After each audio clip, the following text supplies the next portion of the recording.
Oh, oh my goodness, yeah.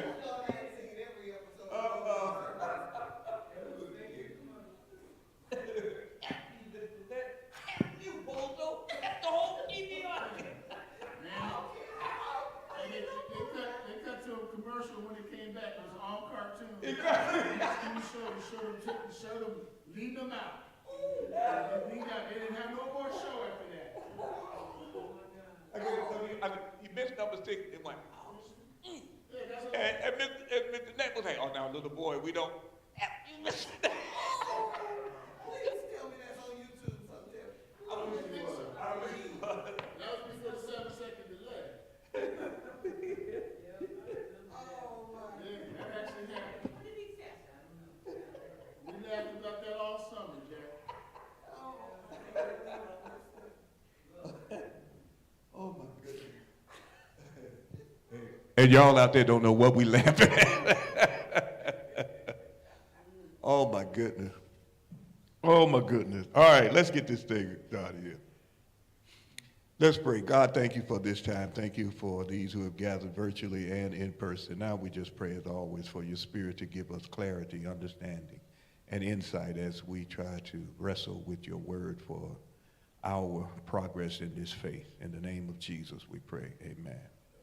I want to start out by reading a meditation by Howard Thurman. And Howard Thurman's meditation that I'm going to read is The Threads in My Hand. The threads in my hand. He says, only one end of the threads I hold in my hand. The threads go many ways, linking my life with other lives. One thread comes from a life that is sick. It is taut with anguish, and always there is the lurking fear that the life will snap. I hold it tenderly. I must not let it go. One thread comes from a high-flying kite. It quivers with the mighty current of fierce and holy dreaming, invading the common day with far-off places and visions bright. One thread comes from the failing hands of an old, old friend. Hardly aware am I of the moment when the tight line slackened and there was nothing at all, nothing. One thread is but a tangled mass that won't come right. Mistakes, false starts, lost battles, angry words, a tangled mass. I have tried so hard, but that thread won't come right. One thread is a strange thread. It is my steadying thread. When I am lost, I pull it hard and find my way. When I am saddened, I tighten my grip and gladness glides along its quivering path. When the waste places of my spirit appear in arid confusion, the thread becomes a channel of newness of life. One thread is a strange thread. It is my steadying thread. God's hand holds the other end. Threads in My Hand by Howard Thurman. So tonight we are continuing in our examination of the book, Let Your Life Speak, and of Psalm 139. We're going to take a little detour later on in this process, just to let you know up front. Now, the book Let Your Life Speak by Parker Palmer. We're on chapter 4. And so this chapter is a very painful chapter for Parker Palmer because he confesses that he was in that very dark place called depression. He was in his 40s, and he battled with the feeling that he wanted to die. And he says he created scenarios where he could take his own life. He doesn't tell how long, but it was a very protracted and long time, perhaps maybe even some years. But he was in the depression. Now he talks about there is that biological depression, and then there is situational depression. Biological depression is that place where many people need medication.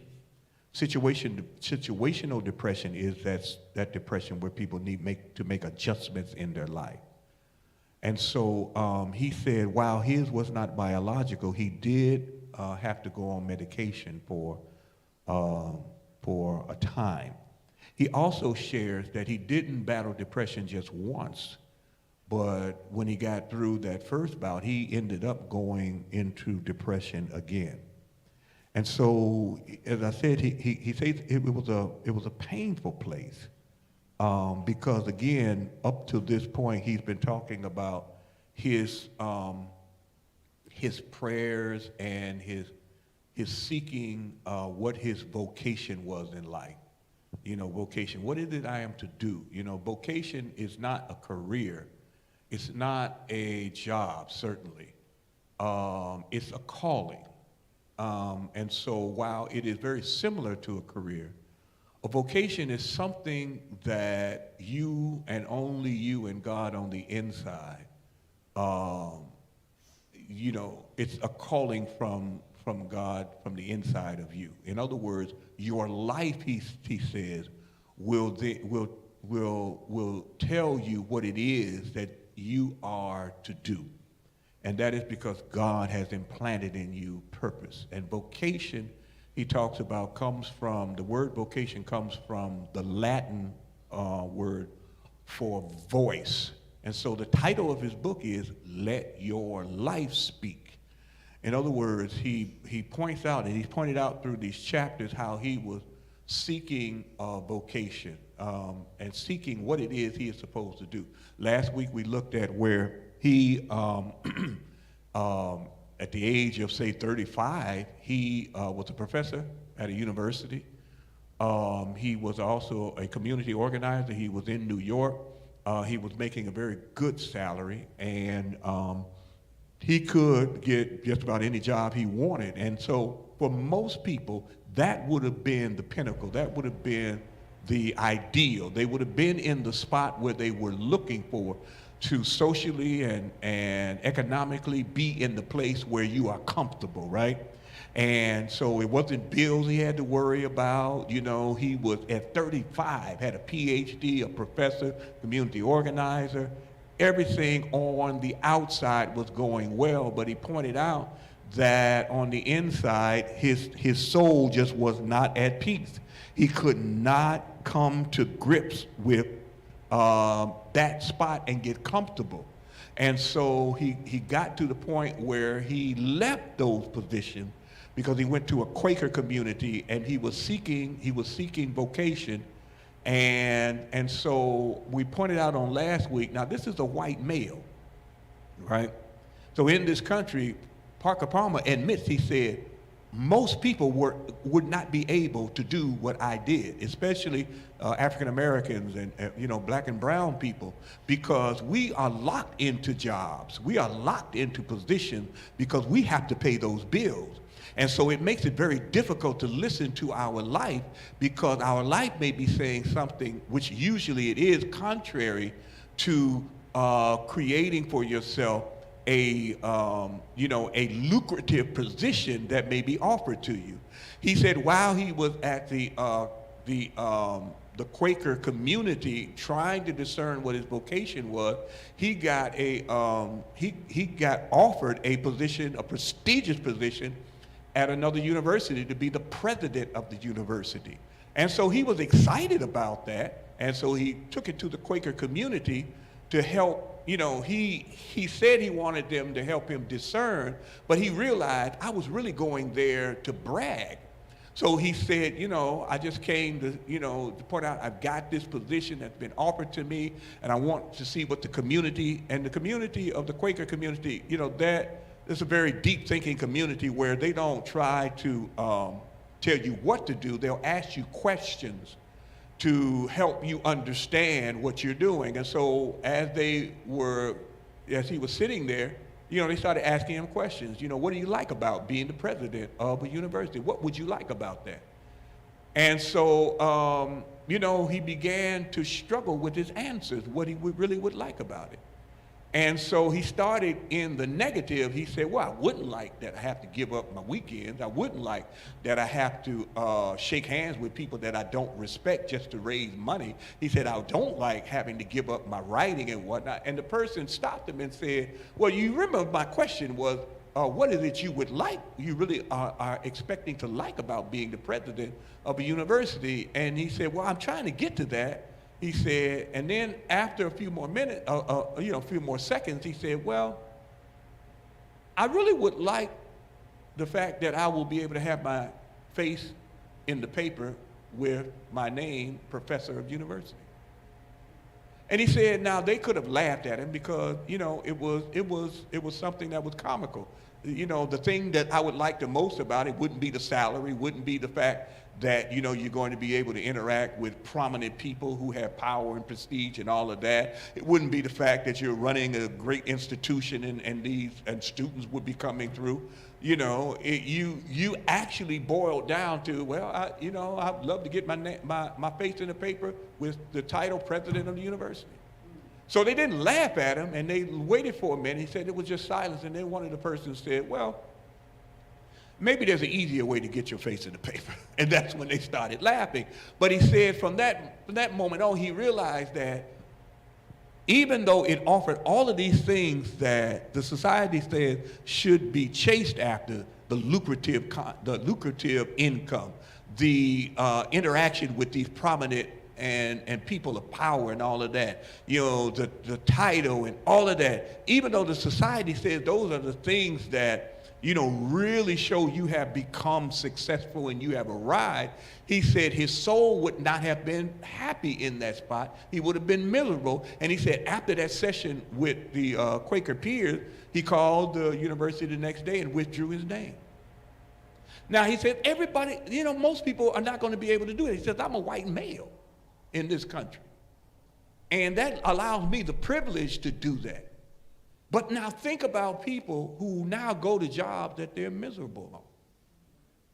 I'm reading a book now by a brother from the continent of Africa, Al-Hassan Suso. It is a very powerful book. And Al-Hassan comes from Gambia. And so he has been named from 2019 to 2020 in New York. He was named the best instructor, the best teacher, and the best history teacher, and all of that. And I mentioned before that when he went to this school in New York, they had a chronic problem of students who always came late, if they came to school at all. When Al-Hassan got to the school, he said, I'd like to start a morning class before the regular school day starts. The principal said, didn't you hear what I told you? They don't come on time anyway, and you want to start earlier with a morning thing? He said, just trust me.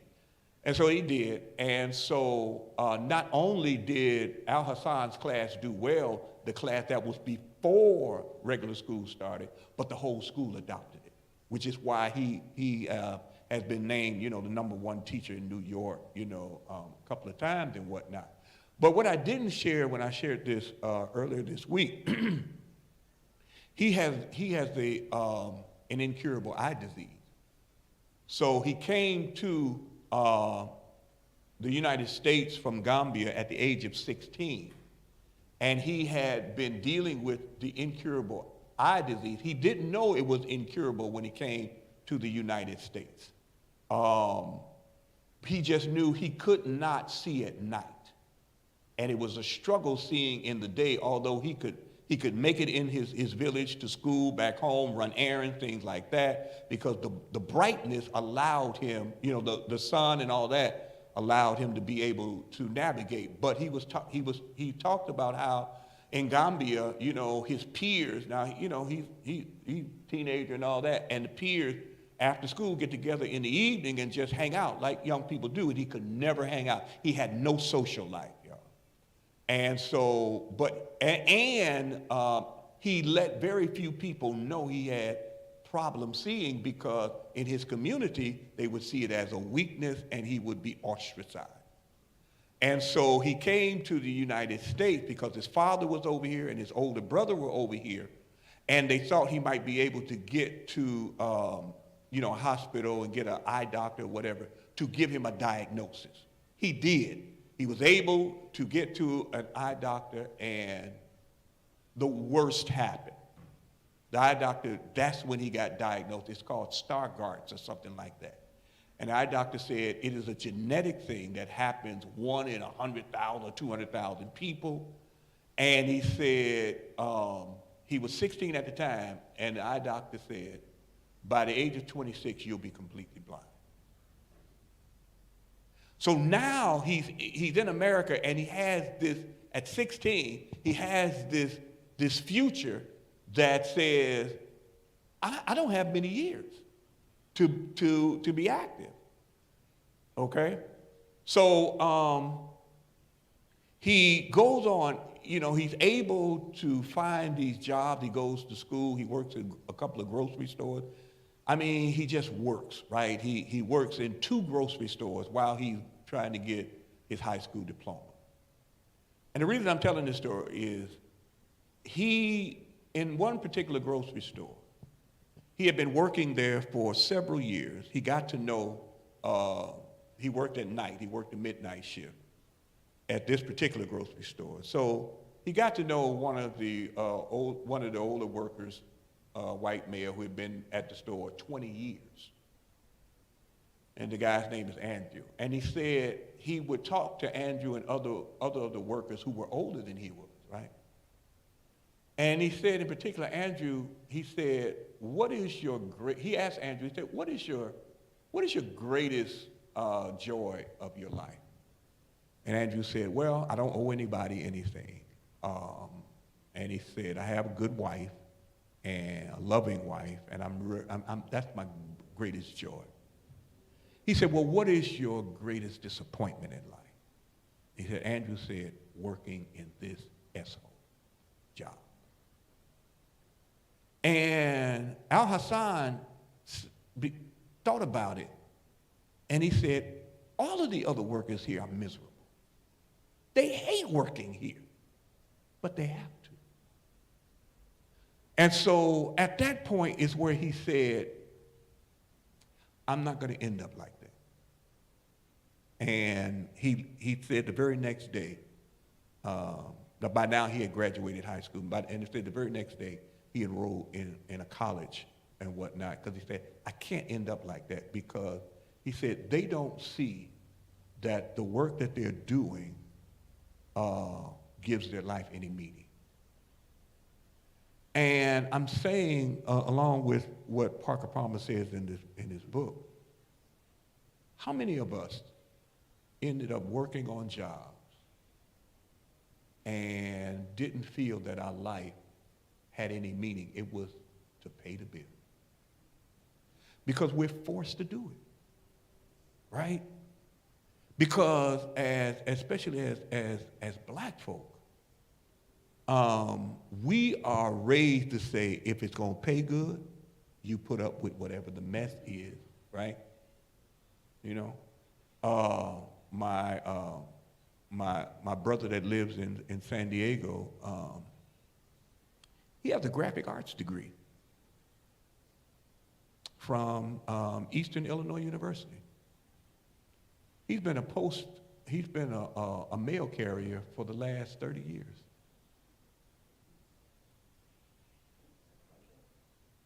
I mean, just about everybody we know. We go to school, get a degree, and when we come out, we can't get a job in what we got a degree in. And then what are we going to do? You got to work somewhere, right? There's work at the post office. Remember Hollywood Shuffle? There's work at the post office, right? And so in other words, what's going to pay the bills? And so we end up, especially in our generation, like right now, the generation of folk now, they don't work on jobs that long. They work 3, 4, they don't work at all. Many of them, they work 3 or 4 years and they move on, right? But we, growing up in our generation, we working on job 20, 30, 40, 50 years, right? And it's all to create a stable home, which meant paying them bills and making sure that everybody had what they need, which then ignored what is it you really wanted to do in life.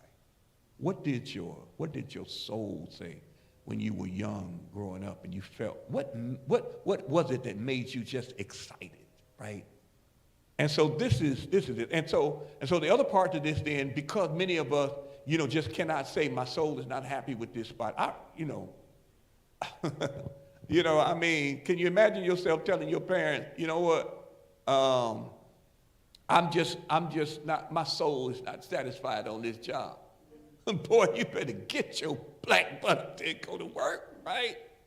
That's what, and if you're married, oh my God, it's even worse. It's like, it's difficult for us, but still, even if we have to work positions that don't make us feel like we are making a difference, we're making an impact, that our life matters, we can still pursue the vocation. We just have to have a little more tenacity to say, okay, I get wore out working on this job, but I've got to do a little bit of this so that I can then find joy that will help sweeten it, right? So I admire people that do craft work, or have hobbies there's some folk that have hobbies, they work on cars, and that's their hobby, right? They do well, and sometimes you'll say, you know what, you could have a shop, and they'll tell you, I really don't want a shop. I just like doing what I'm doing right now, because it's really not about the money. They'll take the money, you know what I mean, but it's not about the money, because what happens is at that point, there is what we call from the scriptures the peace that passes understanding. See, we try to figure out what that actually means, the peace that passes all understanding. And what it really means is when your soul is at peace because you at least are engaging in something that makes you feel good, makes you come alive, that makes your soul say amen, right? And as long as you can do that, then the other stuff, then you can handle because you have this to look forward to. Now, the problem is many of us don't have that to look forward to. I shared last week, when my daddy was dying, I didn't know he was actively dying. None of us knew. We just felt, he was going to beat this, But he was in the Veterans Hospital in Chicago, and, he sang in his choir at church and other choirs, and I had got there one day, and the people from his choir had come to encourage him and whatnot. And what I witnessed was from his bed of affliction, he encouraged them, right? And so I sat there with him, and I'm like, Daddy, how you do that? I said, I've been wanting to ask you this the majority of my adult years. How do you do that? He said, what are you talking about? I said, right now, people come to encourage you, but you encourage them. And you're the one here in the hospital.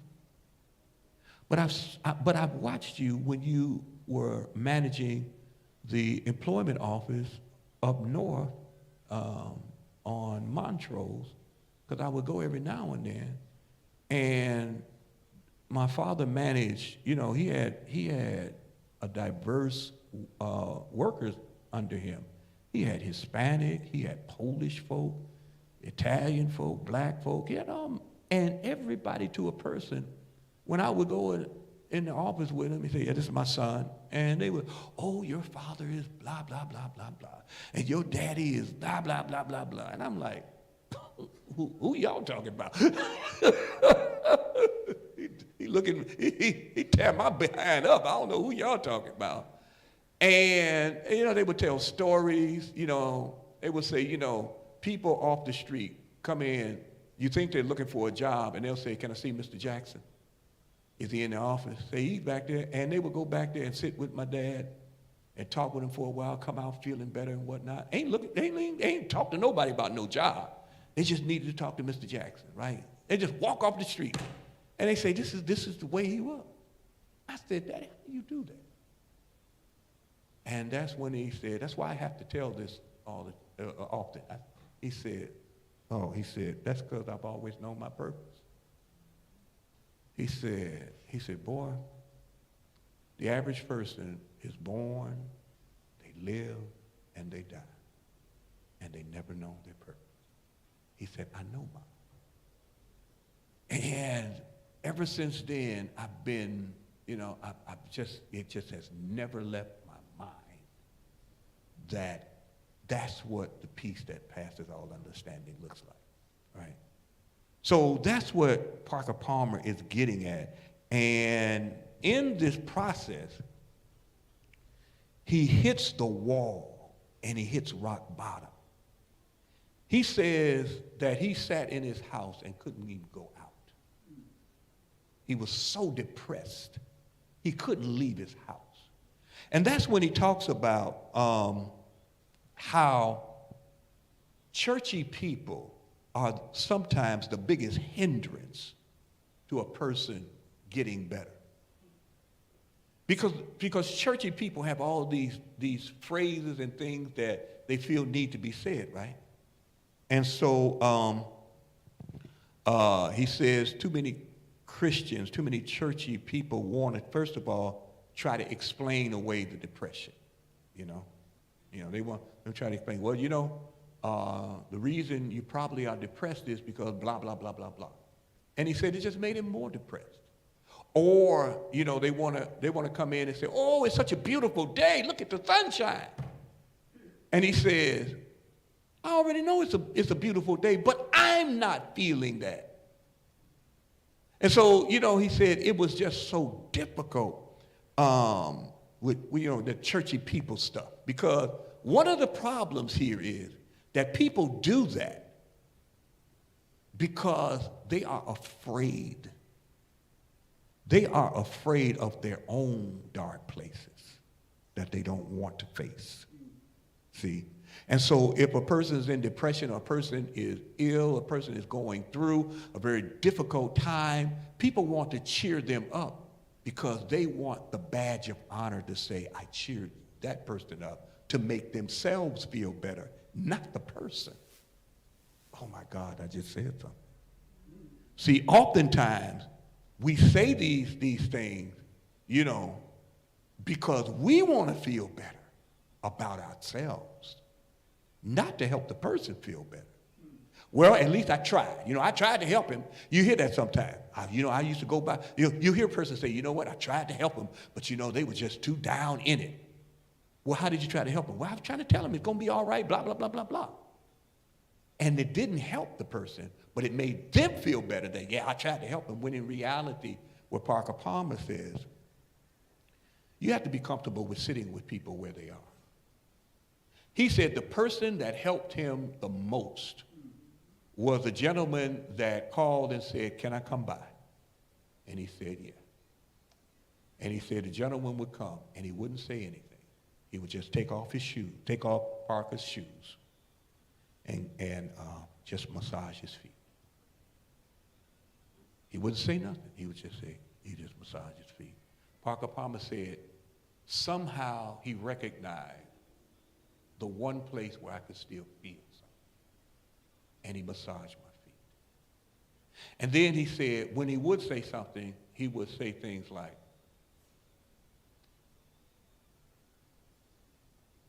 it seems like you may be a little better today. Or something like that, right? It seems like you may be a little better. Or he would say, it seems like it's not such a good day today. And that's all. And Parker Palmer said it was that which helped him begin to feel better, to get better, right?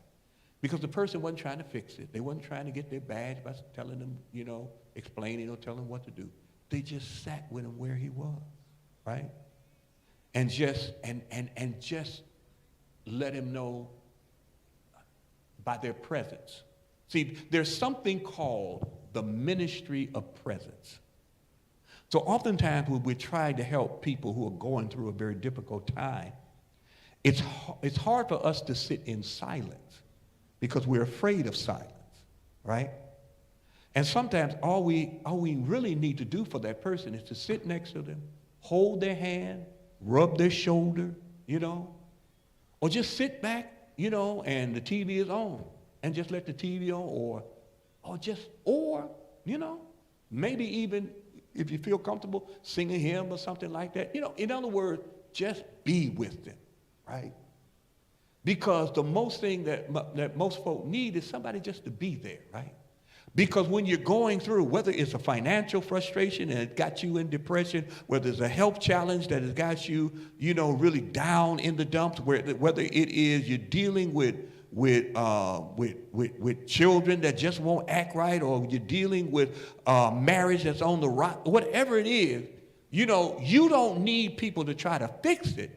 Sometimes you just need somebody to be there so you can vent, right? Because sometimes we just need to get this stuff out. I've shared with y'all before, some of the most healing things are just letting somebody vent. But that's difficult for a lot of people because some people don't want to hear your pain come out because they've been holding theirs in, trying to wear the facade that I'm all right. I don't know if it was Nikki Giovanni, it's somebody who said, America is the biggest liars you ever seen. Because what did I just say earlier? Who was it? Oh, Mike. You said, I'm not all right. Where average time, you say, hey, how's it going? And the response is, fine. I'm good. When the person really ain't good, they're not fine. But we are liars because we have been first of all, we've been trained to give the positive answer. The other thing is the average person doesn't think you want to hear, right? So if you say, no, I'm not doing well, and you know what, in fact, I'm on the ledge right now, and I don't know, I'm between madness and murder right now because this person really, I don't know if I can go to work like this. And the other person listening is like, well, oh no, you shouldn't be like that. No, see, because they can't handle you just venting, right? They can't handle that, I don't know. I've sat with, some brothers who have not together, but individually said, Rev, I ain't looking to kill myself. But I'm so tired of life that if I don't wake up in the morning, it's going to be all right. I don't care. Now, I just sat there and listened.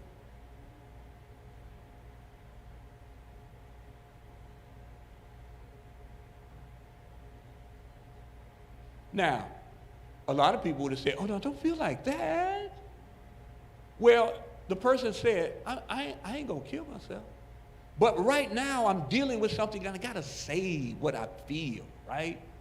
Because one of the things we do with this churchiosity, this churchy stuff, is we don't let true feelings come out. You're even told, don't be angry. Somebody has really broken your heart, done you wrong, messed over you, and I ain't supposed to be angry? And black folk especially, when the guy killed the folk at Emmanuel Church and all that, and white America especially was saying, well, I hope you're not going to be angry. Don't let anger get you now. Don't hold on to anger. So we ain't supposed to be angry? When police brutality, when the medical insurance company deny your loved one, and next thing you know, they take you through so many red tape that by the time you get close to getting it approved, your loved one died, you ain't gonna be angry. It is an emotion that God created in us. The key is what you do with your anger. So many times people need somebody that they can express that anger without judgment. A person that's going to say, okay, I'm with you. Parker Palmer said, one of the worst things that people said when he was going through his depression is, I know what you feel. Like, you have no idea what I'm feeling right now. It's the same way. We all have felt it. You know, you're going through something, and people say, yeah, I know how you feel. No, you really don't. You don't know. You have no clue about what I'm feeling right now. How could you, right? You know? And so these are things that as we are trying to be better at being a follower of Jesus Christ, it is extremely essential to be able to just be with folk in their moments, right? The biblical example of that is Job. Remember Job's friends? Now Job had, everything has happened to Job, and now his own body, he's got these sores, pus-filled sores that are painful, and he's sitting there, and they're all over his body. His children have just died, right? All of his wealth is gone, and he's sitting there, and his friends, 3 friends, come to him, and they said they're going to comfort him, right? And they get there and see him, and they say, this can't be Job, because he looks so different, because all of that has just affected him, right? And the scripture says they sat there 7 days with him and didn't say a word. That was the best thing they could have done. But after 7 days, they couldn't take it, and they started saying, Job, come on, what is it you did to cause this? And all 3 of them, they just chime in. And that made Job more angry. He kept saying, I didn't do anything. And it further heightened up. That's what Parker Palmer is talking about. And that's what we're talking about when this thing about being with people, right? So that's the biblical example of it. Parker Palmer also mentions the thing that that I talked about this earlier too. He hit rock bottom in his life. And he said most people will see that as the lowest point of your life, the worst that your life could ever be. And he says, rock bottom is not necessarily the lowest point. Because rock bottom means that now I can get grounded, because before I wasn't grounded. Right? I'm close to the ground, right? So he talks about,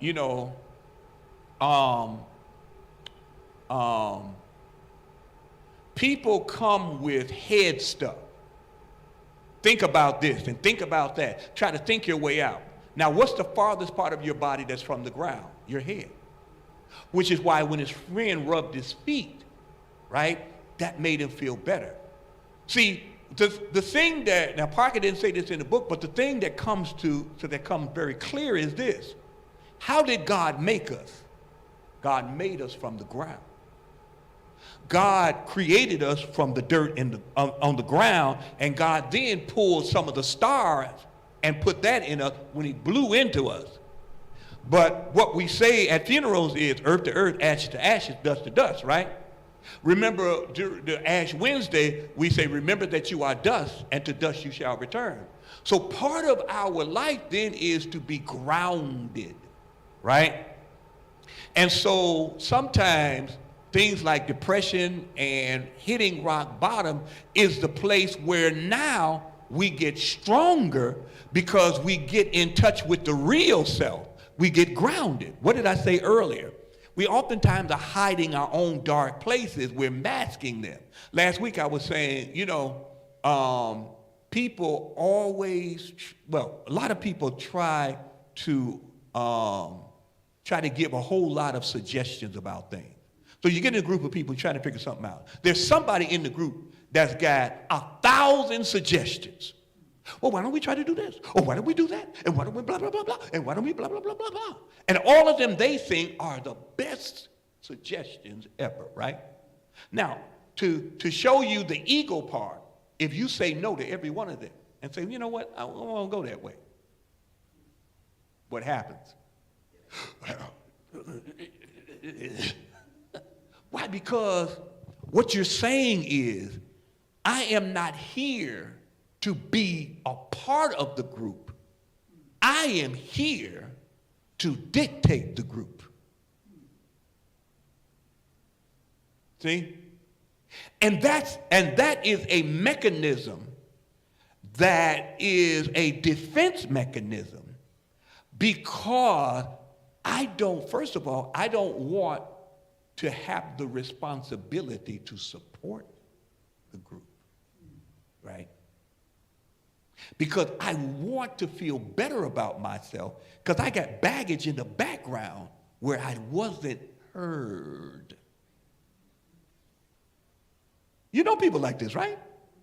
And so now I want to throw out these suggestions because it is a projection. It is something that I'm throwing out there to keep the group from making me a part of it, so that I'm now responsible and accountable to the group, right? And so I am not grounded in myself. See, the most confident people, don't want to be the smartest person in the room. I don't want to be the smartest person in the room. I want to be in a room where everybody's smarter than me. Because why? Because then I am forced to take in what other people are saying. See? One of the biggest problems we have, and this is probably in our prayer life, we talk too much to God. We blab too much to God, right? We just run off at the mouth. And I can just see God saying, will you shut up? Because, we run off at the mouth because we are deflected, right? We're not dealing with the real issues, right? So in prayer, what does one of the scriptures say? Be still and know that I am God, right? In other words, be still. Stop talking. Start listening. Because most of the time when you're in a group of people, or maybe one or two people that you can talk to, and all they're doing is waiting on you to stop so they can say what they're going to say anyway. They're not listening to you. That's one of the issues, whenever folk do counseling, whenever I'm doing premarital counseling or marital counseling, that's one of the first things we have to talk about is, see, y'all been going at one another because what you're trying to do now is keep score against one another. And so, you're going to say this, then you're going to say that. It's tit for tat. It's going to go back and forth, right? And I'll say, you ain't listening to one another. So now first thing is you got to learn to listen. And listening to one another is not just pausing until the other person stops. And many people don't even pause till you stop. So I'm going to give you a little trick that I do. So y'all are in on some of my technique stuff, okay?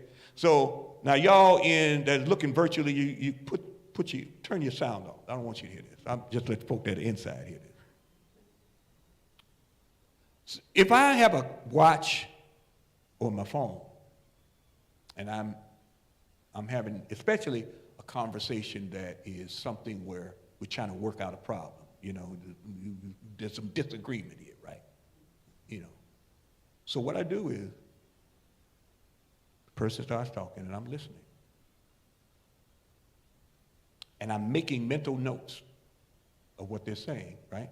Because I'm hearing what they're saying. And after I mental notes, then I'll say, okay, let me get it straight. This is what I heard you say. And this is what you're saying the issue is, right? Because I want them to know I'm listening, right? I'm taking in what they're saying. And then, I'll start with, okay, so this is how I'm seeing this, right? Invariably, I won't get a chance to talk a minute. Well, no, that's not it, blah, blah, blah, blah, blah. And I'll say, I sat here and it was 10 minutes that you went on. All I'm asking you to do is listen to me. I'm not going to be the whole 10 minutes. You know what I mean? So that's a little trick, because the average person is not listening to you. See, they already have what they want to say. And they're just waiting on you to stop. And so listening means that I'm taking in what you're saying, And I'm letting the full brunt of it have some effect on me so that I can then begin to sit where you are, all right? To understand where you're coming from with that, right? And so the same thing is as we have prayer. So I shared a couple of weeks ago, and I've shared this over the years. Over the 20 years, I've said, one of the practices to hearing God, because the most important thing is to hear God. And God's voice sounds different to me than it will to you or any of you. God has a way of speaking to us. And sometimes it's audible, sometimes it's not. But the only way you hear it is you got to be still. And you got to be comfortable with silence. Because I told you, I've shared with you before, when Elijah the prophet, in chapter 18 of 1 Kings, he goes to battle against the 450 prophets of Baal. And powerful scenery. He even does some signifying in it because he says, okay, we're going to see which God is God. If Baal is God or God is God, we're going to see. And so y'all take your bull, because there's more of y'all. Y'all go first. I want you to pray to your Baal to come down in fire and burn up the altar with the bull on it. And so they go to praying and all that type of stuff. And after a couple of hours, he says, now, because many people miss, Baal is a fertility god. In other words, Baal helps you when you have sex, to have good sex and to have children in sex. That's what the Baal god is. And so Elijah goes to signify, and after a couple of hours and ain't nothing happened, he said, maybe y'all need to shout harder because Baal might be in the back with his tenderoni. Because he said maybe Baal is taking care of business because Baal is a fertility god. Maybe you need to shout harder. And they go, he said they started cutting themselves and stuff like that. Half the day goes by, nothing happened. He said, okay, no, enough of that. He gets his bull, puts it on the altar. He says, I need some people here. Doused it with water. Doused it 3 times with water. And then, he prays to God. Fire comes down from heaven, licks up the water, burns up the bull, burns up the bricks and everything. And then Baal tells the people, now y'all better choose which one you going to serve. And then the fire comes down and destroys all the 450 prophets. Big moment, right? He was God's instrument, right? That's the high moment, right? And a few minutes later, he gets a note, comes from Jezebel, Ahab's wife. She says, I heard what you did to my prophet. She said, let me tell you this.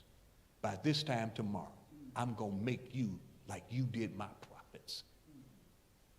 Trust and believe. Elijah looks at the note. And then chapter 19, he goes into the wilderness. And he says these words. I had enough, Lord. I've been very zealous for you. But your people, they threw down your altar. They killed the prophets. Now they want to kill me. I'm the only one left. Take my life. He lays down by a broom tree. He's depressed. God sends an angel. The angel doesn't say, hey, man, get yourself together. The angel doesn't say, you know what your problem is? The angel comes down, put some water there, and bakes a cake of bread. Taps and says, there's some food there. Elijah eats some food, drinks some water, goes back to sleep. A little while later, the angel comes back, taps him and said, it's time to go. He goes 40 days into the wilderness to Mount Sinai, which is Mount Horeb. He gets up there, and the voice of God says, what are you doing here, Elijah? I've been very zealous for the Lord. But your people, and he said the same thing. God says, okay, come on out here. I'm going to show you something.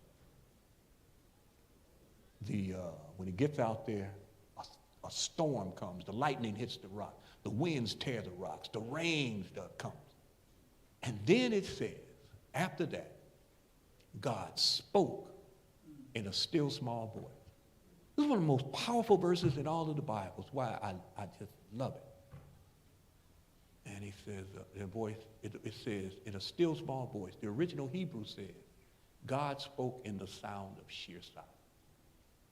So that's why I recommended to people that, in the morning, if you can, you get up early as possible before everybody else gets up in the house if you got other people living with you. You want it silent. You want it quiet. No phone on, no computer on, no television, no radio, none of that. And you at least just spend 5 minutes in total silence and just say, speak, Lord. Servant is listening. Say it over about 5-10 times out loud, and then say it in your mind, and just close your eyes and just be still, right? And I tell people now, the battle starts right there. You're going to hear the refrigerator come on. You don't normally hear the refrigerator come on. You go, and you're going to be like, ooh. And you're going to hear the ice. If you got an ice machine in your freezer, I got one. I hear it at night. I hear it. I'm like, what the heck? And it's the ice coming out, right? So you're going to hear that. You're going to hear the car going down the street. You're going to hear somebody slam the door. They're going out for work and all that stuff. And that's where the battle is, because now what you have to do is begin to just be comfortable that those are the distractions, and just keep focused. And when it seems like you're losing focus, say again, speak, Lord, your servant is listening. And you keep doing that. You gotta do it consistently. And I say if you do anything for 30 days straight, it will become a habit. So you got to keep doing it. And whenever God decides, sooner or later, you're going to hear the voice of God. You're going to hear what the voice of God sounds like. I'm not saying it's going to happen in a month. I'm not saying it's going to happen in a year. It's what is called a spiritual discipline that we have to practice continuously. Because in doing that, we begin to understand what the voice of God sounds like in us. Then we can respect the voices of other people. You see? But most of us are uncomfortable with silence. And so we don't know how to say, I don't know what to do, and I'm just going to be. Right? Because we're taught you're not supposed to say, I don't know, right? We've got to have the answer, right? Well, no, we don't. That's America stuff. That's churchiosity. So hitting the bottom is a chance to ground with ourselves so we can be honest with ourselves about our own weaknesses. That's why, like last week, I was like, we've been told all our life, you can do anything you want in life. No, you can't. I said, you can be president. Really? You don't want me as president, right? Because I'm liable to cuss somebody out. I just don't so much my patience can take. And so, I'm going to be all on the news, and, President Jackson called somebody an MF. Exactly. And yes, right. He was a minister, wasn't he? Yeah, he had a church right there. And they tell me he cussed all the time. How did he become president? You know what I mean? I can't be president. It's just, it's just like I recognized early on, in Chicago, I grew up in the 6th Ward. And I started with the Young Democrats. And I realized right off the bat, I ain't cut out for politics.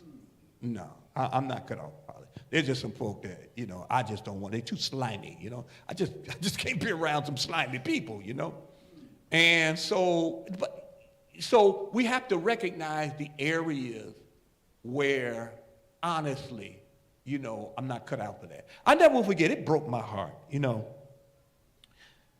two things.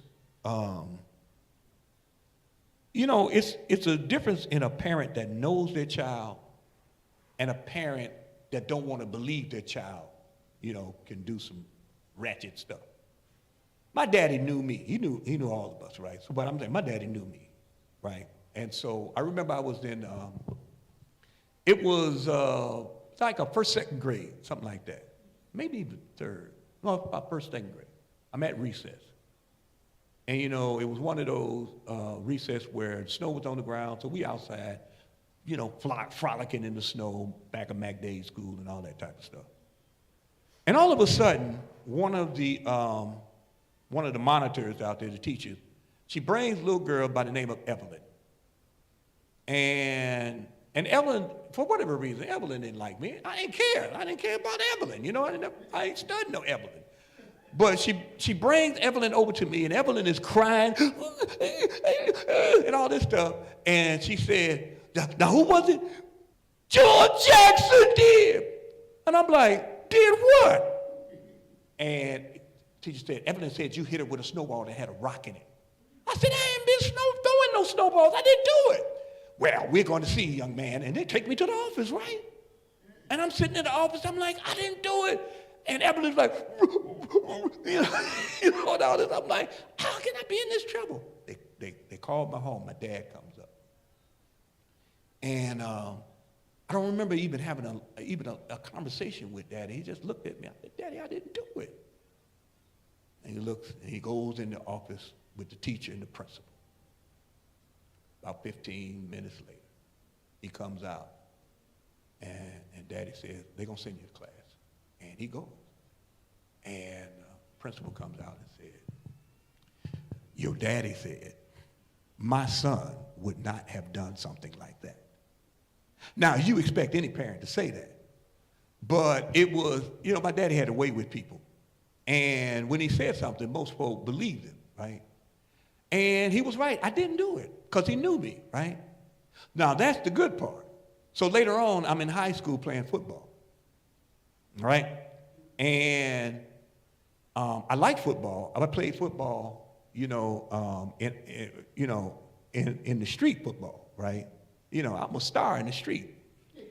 But when we had to play organized football, so I never will forget my coach, Shanklin. Oh, Shanklin had some words I cannot say right now.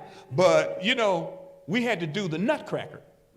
And so that's where one group is lined up on that side, the other group is lined up on this side.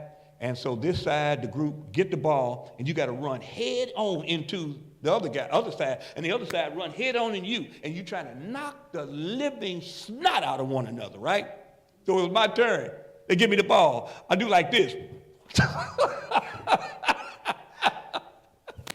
Because I don't like pain. And so Shanklin looked at me, he said, Jackson, you ain't nothing but chicken, chicken excrement. You ain't nothing but chicken excrement. And there's something else he said, your parents wasted a good on you, right? Oh yeah, that was the day where the coaches would give you the blues, right? And so my daddy said later on, he said, boy, you ain't cut out for football. I've known it. You wanted to go out for football, but you don't have the attitude for football. You are not a person that is trying to hurt somebody. He said, you ain't cut out for it. And that just broke my heart because I like Gale Sayers. I like all the players. I would just fantasize about, running the ball and all that type of stuff. I just don't want to be hit. And so it's about knowing where your strengths are, honestly, and knowing where they're not, right? That's what that grounding is, because what that does is keep you level-headed about your expectations, see? Because most of us have unreal expectations. And so, that's what Parker Palmer is getting at. That ego can really, just mess us up. So instead of looking at the Psalm again today, I just want to briefly, and I did this earlier, remember when they sing about, hitting rock bottom. Paul in 2 Corinthians 12, he gets the thorn in the side. And Paul says that it was a messenger of Satan to keep me from having an arrogant, big head attitude. And so Paul hits rock bottom, and he prays fervently to God. Now here's a person that has started churches. He has already gone through, he's been stoned, he's been left for dead, he has been whipped. He's gone through all of this for the Lord, trying to start churches and having people, just hate on him, right? And he's already gone through all of this, and now he gets whatever this thorn is that is hindering what he feels is hindering him, and he's like, why me, right? You know, you ever feel like that? You know, I'm trying to do something for God, and then next thing you know, what now, right? And so he's like, why me? And so he prayed. He said he prayed 3 times, and God says, my grace is sufficient. In other words, no. That's going to keep you humble. And the key that we don't understand about being humble, you only get humble when you have experienced humiliation. See? Parker Palmer points out humiliation, in whatever form it takes, helps us understand what it means to be humble. And humble means that, you know, I'm just trying to be a part of what God is doing. I'm not trying to be the big shot, and I'm not trying to have the ego and attitude that if things don't go my way, you know, I'm going to take my ball and run home. Because that's ego and attitude, right? And so all of those things, you know, as we are looking at what vocation is, Paul says, I learned to boast about my weakness. Because God said, in weakness, God becomes strong. What is God saying? That as long as you think you can handle it, God is saying, I can't do nothing with you. Because you think you got it all figured out. But the minute you recognize, I don't know what's going on, I don't know how to do this, God says, okay, now I got you. Now we can work, because I'm going to show you how to get through this. And that's the other part of us that doesn't, especially, you know, well, just everybody in America, you know, but men always want to be, you know, that's why you've heard me say over the years, the brothers, I've been saying it for a long time, because I experienced it, that you're not the provider of your home. I say, if I'm the provider of my home, Janice has a very poor, weak provider. Because circumstances happen in life beyond your control where you can't bring that check in. Now you just lied, right? You just made yourself a lie, right? So what I recognize is that's not strong for me. What's strong for me is God, you to provide. And when you provide, then we can distribute it. So that when things happen beyond my control, I'm not a liar. Say, babe, we got to see what God's going to do here. Because God is the provider, right? And if God is the provider, then God says, I will provide. So therefore, neither one of us, you know, take the responsibility, you know, to deal with all of the disparate and diverse things that can happen to you to make you a liar, right? So again, be honest. You know, these are things that help us get in tune with who we are, so we won't do things, you know, just to mask something, to mask the insecurity, to mask the feeling of not feeling impactful, right? A lot of people do a lot of stuff because they're just trying to feel better, right? They want to feel better about themselves. I've told you before, I heard it from a preacher. He said, you know, she's the life of the party because she has no life after the party, right? You know, you know, we encounter people, you know, that's why I say they talk so much and all of that, because we're masking stuff rather than dealing with it. That's the other reason why, you know, I try to be as vulnerable as possible as a pastor, right? You know, I'm not trying to appear that, you know, I'm above all that stuff. You know, no, I go through it, right? And I try to be honest. And I know that's difficult for some folks because the image that has been created, which is not biblical, the image that we'll see is, you know, the pastor always has a suit, you know, and you never hear about, you know, them going through, you know, a lot of pastors never share that, you know, they got health issues until, you know, it gets to the point where you can't hold it, you know, can't hold it in because you're in the hospital and some of your members coming through the hospital, like, is that Rem? Why didn't we know about this? Well, you know, so, you know, that's why I try to be as vulnerable as possible because this is all of us, right? We're all in this, and we got to know that that all of us go through. You know, when I used to do group premarital counseling at Trinity in Chicago, we would have a married couple who had been married for a while come in, and we call it the real deal session. Because oftentimes when you get married, you know, you talk to other married folk that seem to be doing all right, and they tell you, oh, just trust the Lord. You know, the Lord will get you through and all that type of stuff. And it's like, well, I do, but you know, last night we had a big argument. And I'm pretty pissed off I'm PO right now, I'm sorry. I'm pretty PO right now, you know? And so we bring a couple in, and we brief them before and say, I don't want no churchy stuff. I don't want you to just talk about how the Lord made it through. I want you to talk about some of them areas where y'all slammed the door, where you walked out and said, I ain't coming back, and all that type of stuff. I want you to, you know, you ain't got to get into the details about stuff, but I want you to share that y'all go through. Because they need to understand that as a married couple, you gonna have fights, right? You gonna say, you know, you ain't blah, blah, blah, blah, blah. You know, you gonna do that because you're two people. This is life, right? So it's about being vulnerable and honest. And so finally, he quotes Parker Palmer does, a guy by the name. Now his name is pronounced Henri, but most of us say Henry Nouwen. He's a powerful spiritual writer. And he wrote a book called The Wounded Healers. So it's an important book to get if you can.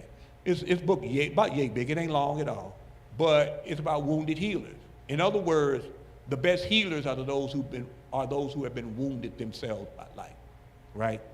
In other words, the best healers understand what is needed because they have been wounded, whether it was through health challenges, through betrayal of people, or whatever. It's called wounded healers. Jesus was a wounded healer, right? Because he had been wounded. He was wounded for our transgression, bruised for our iniquities. The chastisement of our peace was upon him, and by his stripes we are healed. Jesus was a wounded healer. And so it's only people that can confess and express that I've been wounded that can do the best to help others. Well, we can stop right there. I hope that's been helpful. Because again, the next 4 years. So let me say this before I close, because this is in the churchy things. So right now, you can turn on TV and watch different pastors preaching, and there are far too many who will say, we know what's going to happen on January 20th, but remember, God is on the throne. Now, what they're trying to say is, don't worry, be happy. Landlord say your rent be late. Well, don't worry. You know what Chuck D say? He said, don't worry, be happy. If I say it, you can slap me right here.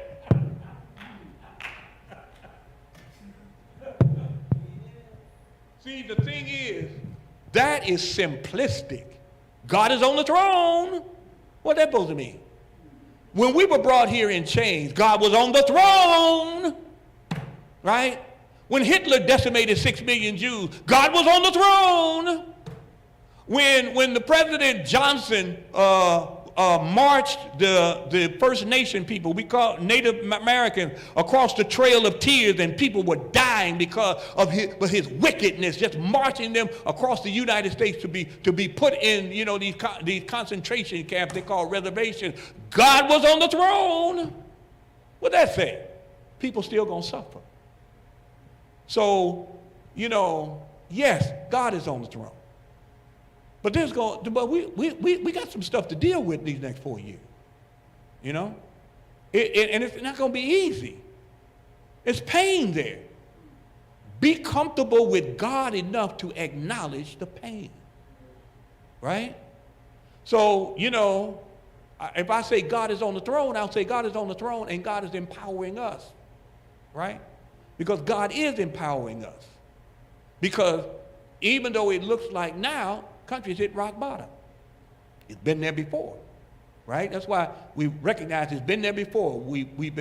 As James Weldon Johnson said, we come through a path with tears that have been watered. We're treading a path through the blood of the slaughter. In other words, it's been painful, and this is going to be difficult, right?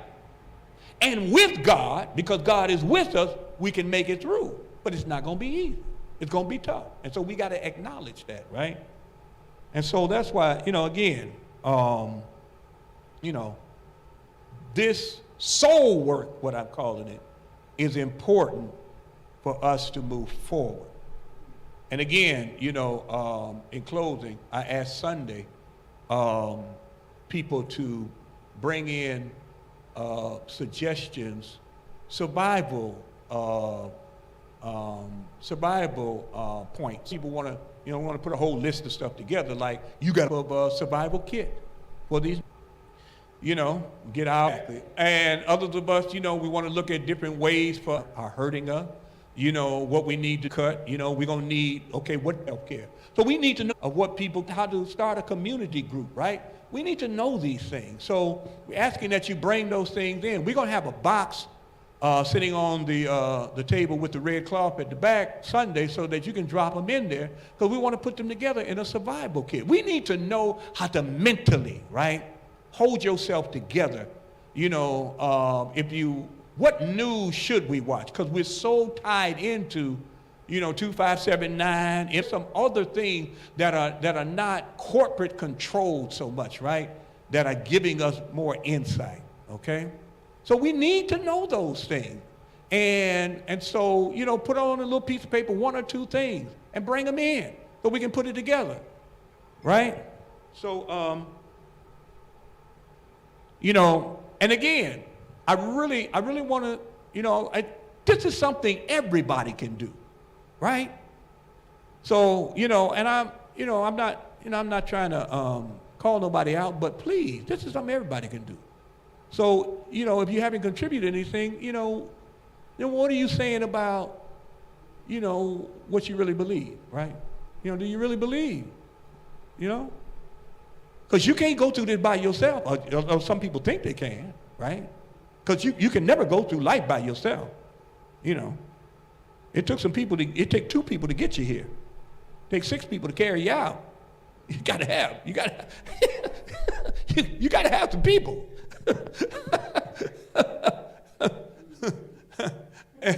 and that's why, I say, we have to think beyond the little cliques and things like that. I'm very honest about that because, Gary is too small of a city to have so many cliques, right? It just don't make no sense, right? And all of it, and all of it is only ego, right? And so at this point, there ain't no time for ego. Again, when we made it through Jim Crow, chattel slavery, second-class citizenship, and all that type of stuff, we were forced to be together. Y'all know that? Central District, Gary, forced to be together, right? Forced to go to Roosevelt High School. Turned out giants, though. I mean, we didn't have no other high school to go to, right? Okay. See? No problem. Oh, boy. All right, y'all. Let me see. I don't have any comments. Okay. All right. Thank y'all. I see y'all in the chat. Thank you for joining us this night. And thank y'all in personal in the sanctuary tonight. So with that, we can have a word of closing prayer. I think I have not gotten, we don't have any updates on the services for Reverend Dina yet, but we will please keep the family in prayer, and we will keep you updated on, this very difficult time that we have been faced with. There's something else about this time of year. Every year, it's supposed to be festive. That's what America says, right? Do you know when I got laid off from working in the factory, you know what time of year it was? This time of year, that's right. That's just how That's just how wicked these folk are. You know, they want to make their, they want to get into black, so they want Black Friday, they want you to spend, but then they lay off people, right? Because they want to show that by laying you off, they want to show that, you know, we are making money. They want it to look good, and they don't care what they do to your life. During this time of year, it's supposed to be festive. It's one of the reasons why it is one of the most depressing times of the year. We're in the 12 days that are the shortest days of the year. Yeah, and so, you know, after Christmas, the days start getting longer. And so it's already depressing for many people, but especially for people of African descent, because the sun is what we're used to. And that's why, you know, you go to the doctor, sometimes they'll check you to see if your vitamin D is low, you know, because the vitamin D comes from the sunshine. Now, we can take supplements and get it, but we don't have a lot of sun. And so there's a lot of what is called seasonal affective disorder, which means that, you know, this time of year is very depressing. And then, as a result of that, a lot of people go home to be with the Lord this time of year. So let us be mindful. And let's have a word of prayer as we close. God, we thank you for your guidance. Thank you, dear God, for your spirit. Thank you, dear God, for your insight. Thank you for Parker Palmer. Thank you for the writer of Psalm 139. Thank you for the Apostle Paul. Thank you, dear God, for all of the antidotes you have given us to give us insight in who we are and why we are, and to embrace ourselves and all of our complexity, that we are who we are because of you. And you love us, and so help us love ourselves better and pursue our peace better. And God, we'll be so careful to give you the praise, honor, and glory. In Jesus' name, amen.